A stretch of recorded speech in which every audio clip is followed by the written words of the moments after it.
Get off my land. I bellowed as Patricia Langley, our power-hungry HOA president, stood smugly on my family's farmhouse porch, flanked by construction equipment and workers. This isn't your land anymore, she sneered, waving official-looking papers in my face. Your farm belongs to Crestwood HOA now. My kids watched from our car, tears streaming down their faces. Our dream Alaskan cruise had turned into a nightmare. Patricia had no idea she'd just stumbled into a legal trap I'd spent years perfecting for this moment. Let me backtrack. I'm Daniel Carter, fourth-generation owner of a 700-acre farm in our family since 1908. For years, Patricia Langley tried to force us into her precious HOA, claiming our unkempt farm lowered property values in her upscale development. Before leaving for our first family vacation in a decade, I gazed at our sprawling cornfields. The HOA can't touch us while we're gone, right? My wife, Emily, asked nervously. Don't worry, I reassured her. We're grandfathered in. What Patricia didn't know was that I'd been tracking her every move: security cameras, legal filings, everything ready to dismantle her scheme and land her in federal prison. Patricia Langley moved here 6 years ago, quickly forming an HOA for the luxury subdivision that sprang up on old Mr. Harrison's former pasture next to our land. From the start, she was fixated on annexing our farm. It began with polite invitations to join the HOA. When I refused, citing our agricultural exemption, her smile turned icy. Your farm's an eyesore, Mr. Carter, she said. Homebuyers don't want to smell hay while sipping their lattes. I showed her the door, but Patricia wasn't done. For months later, I found survey stakes with Crestwood flags 25 feet into our western boundary. Surveying error, she claimed when confronted, but her eyes glinted with intent. That night, I called my college friend, Ethan, now a land rights lawyer. Document everything, he urged. Every trespass, every word. Get cameras. Patricia's playing dirty. The next summer, Patricia escalated, filing a noise complaint about our combine harvester. From my tractor, I watched her parade a county inspector around, gesturing wildly at our fields. The complaint was dismissed, but her pattern was clear. We need to be ready, I told Emily that night. My great-grandfather's journals described developers pulling similar tricks in the 1930s, waiting for the family to leave before striking. Over the next year, Ethan helped us verify every deed, boundary, and exemption. We installed cameras at key points, especially along Crestwood's border. I logged every HOA letter, every accidental trespass.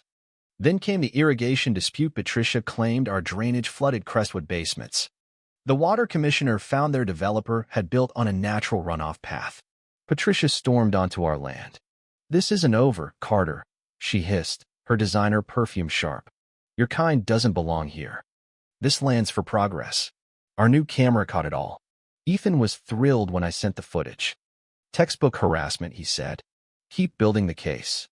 5 months before our cruise, Patricia pitched Crestwood West at a town meeting 60 luxury homes on what looked like our western field. When I objected, she purred, just a concept, but I saw Commissioner Bradley nodding eagerly. Later, I overheard them in the parking lot. How soon can we move? Bradley asked. When the Carters aren't looking, Patricia replied. I texted Ethan, they're planning something big. His reply, Operation Harvest is locked. All filings with state and feds, not just county. Cameras ready. Take your kids, see what they do. The Alaskan cruise was Emily's dream: 2 weeks of glaciers and freedom after years of farm toil. My kids laughed freely, unburdened by chores. Emily marveled at fjords. For brief moments, I forgot Patricia's schemes. Then, on day 11, my brother, Nathan, texted, they're here. Trucks, equipment. Patricia's got a guy in a sheriff's uniform. Mom and Dad are freaked. What do I do? Stick to the plan, I replied. Call Ethan, don't engage, record everything. I didn't tell Emily until our last day, preserving her calm. As our plane left Anchorage, Ethan messaged, trap set. They bit. Court 9 a.m. Tomorrow. Operation Harvest is live. We landed late, the kids exhausted, Emily flipping through cruise photos as we hit our dirt road. My stomach dropped. Our security gate was gone, ripped from its hinges. Strange vehicles lined the drive, floodlights blazing on our farmhouse. I floored it, gravel flying. Construction gear encircled our home, workers with flashlights milling about. A sign screamed, future site of Crestwood West, 60 luxury homes from $900,000. Daniel, what's happening? Emily gasped, the kids stirring, sensing our fear. I parked haphazardly and stormed to a group studying blueprints on a truck hood. What the hell is this? This is private property. Sir, you can't be here, a suited man said. This is a construction site. This is my farm. I roared, flashing my ID. For generations. He shifted. Talk to MS. Langley, there's been a change in ownership. The farmhouse door swung open. Patricia glided down the steps like a conqueror, her tailored blazer pristine despite the hour. Well, she purred, mock sympathy dripping. The Carters are back. I hoped we'd be further along. She handed me an envelope. All legal. Your property is now part of Crestwood HOA via our expansion clause. You missed notifications in the vote, so the default passed. Inside were stamped documents. Impossible, I croaked. We're exempt. Our farm predates your suburb by a century. Patricia's grin widened. Laws change, Mr. Carter. The commissioner approved our petition last week. Where's my family? My parents, my brother. They left this morning, she said. Very cooperative once the sheriff explained. When I lunged for the house, Patricia pushed me back. I stumbled. You're trespassing on HOA land now, she warned. Don't make me call the sheriff. My kids watched from the car, my 9-year-old son's face wet with tears. I pointed at Patricia. This isn't over. It is, she said coldly. 48 hours to clear your junk before demolition. In a cramped motel room, I watched my family try to sleep. When they did, I emailed Ethan. Operation Harvest is go. His reply was instant. Trap set. Ducks ready. Court 9 a.m. Tomorrow. For the first time since seeing those trucks, I smiled. Patricia was about to learn not to mess with a fourth-generation farmer. At 6 a.m., I met Ethan at a diner near the courthouse. You look rough, he said, sliding a folder over. But you're about to feel great. Inside were deeds, surveys, and records back to 1908. You were smart to prepare, Ethan said. When Patricia took over the HOA, we launched Operation Harvest.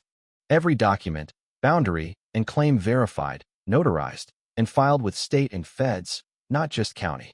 He tapped the folder. What they've done is illegal. Patricia's papers rely on fake boundaries and zoning lies. But she said Judge Thornton and Commissioner Bradley are with her, I said. Ethan grinned. That's the trap.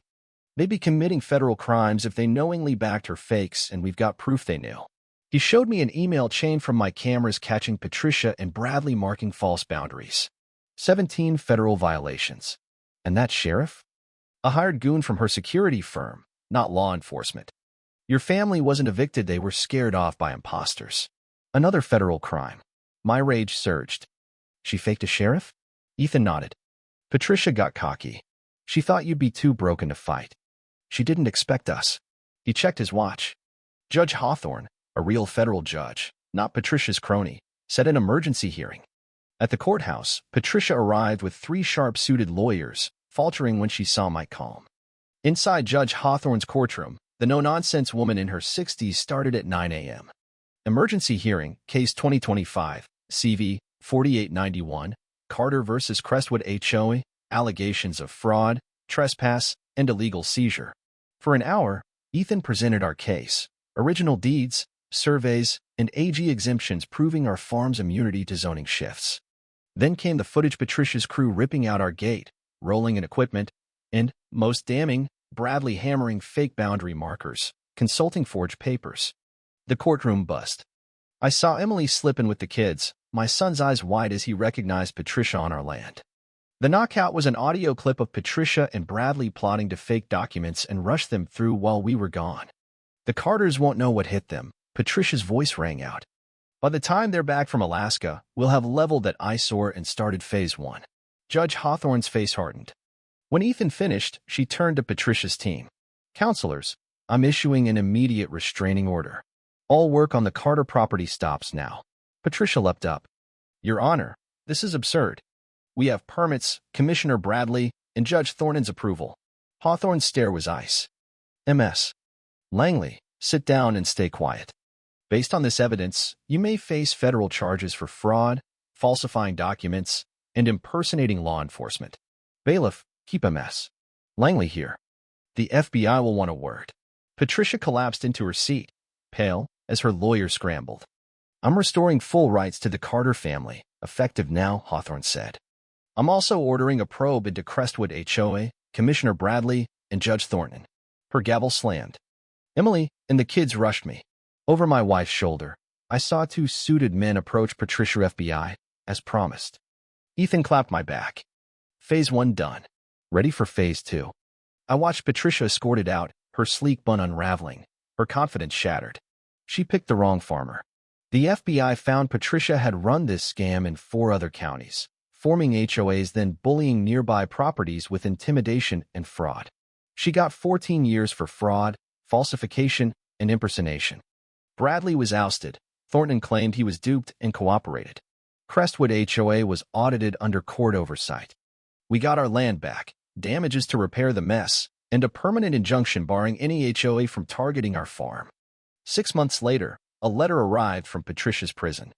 Her scrawl read, "You knew, didn't you? You set a trap, and I fell." I didn't reply. Some secrets stay buried, like my great-grandfather's 1920s journals detailing how to shield our legacy from land grabs. Patricia saw us as simple farmers, easy prey. She never understood that behind our calloused hands and dusty boots was a family that's guarded its roots for generations. Today, our farm thrives. The western field Patricia coveted for mansions now grows organic wheat for local bakeries. We host school tours on sustainable farming. Each evening, I walk the boundary with my 9-year-old son, a ritual my great-grandfather taught me. "Dad, why keep all those old papers in the safe?" he asked, watching the sunset over our fields. I ruffled his hair, thinking of Patricia and her cell, the HOA that tried to steal our home, and my great-grandfather's wisdom that saved us. "Because, kid," I said, "smart farmers don't just plan for next year's harvest. They plan for the fights that haven't come yet." With Patricia's schemes crushed and Crestwood humbled, our farm stands stronger than ever. The cameras still watch, the gate's been rebuilt, and our legacy is secure. The battle's won, the trap sprung, and the land remains ours forever.